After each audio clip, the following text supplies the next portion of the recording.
검찰이 지난해 9월 퇴임한 김명수 전 대법원장한테 검찰에 나와서 조사받으라 이렇게 통보한 것으로 전해졌습니다.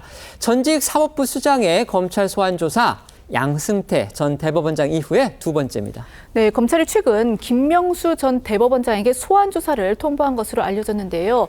김 전 대법원장은 문재인 정부 시절 민주당의 법관 탄핵 추진을 이유로, 그러니까 당시 그 여당의 눈치를 보고서 탄핵 대상이었던 임성근 당시 이 고법 부장판사의 사표를 수리하지 않아서 직권남용 혐의 등으로 고발이 됐고요.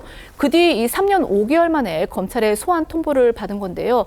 말씀하신 것처럼 이 전직 사법부 수장이 검찰 조사를 받는 것은 이 사법행정권 남용 사건으로 조사를 받은 양승태 전 대법원장이 이어서 이번이 두 번째입니다.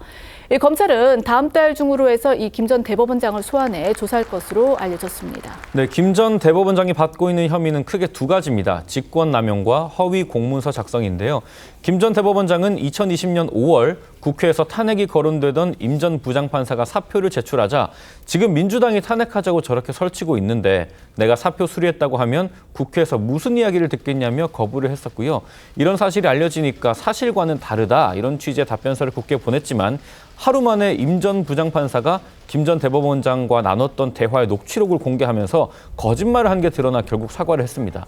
이후에 국민의힘과 시민단체가 김 전 대법원장을 고발을 했지만 검찰 수사는 형식적인 수준에 그쳤다는 평가입니다.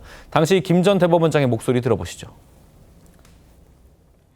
똑같고 이야기하면 지금 뭐 탄핵하자고 저래 나고 설치고 있는데 그거 내가 사표 수리했다고 하면 야, 국회에서 무슨 이야기 듣겠냐 말이야. 그지?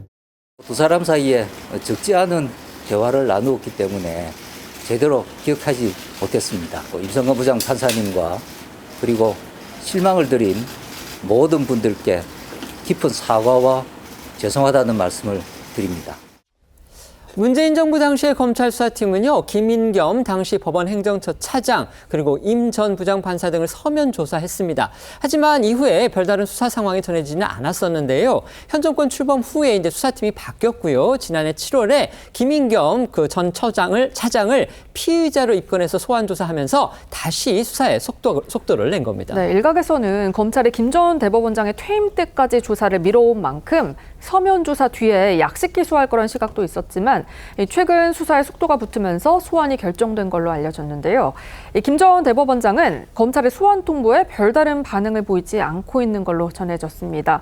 다만 퇴임 직전인 지난해 8월 기자간담회에서 수사가 정당한 절차에 의해 진행이 되면 성실히 임하겠다면서 여러 불찰로 심려를 끼쳐 죄송하다고 입장 밝힌 바 있습니다.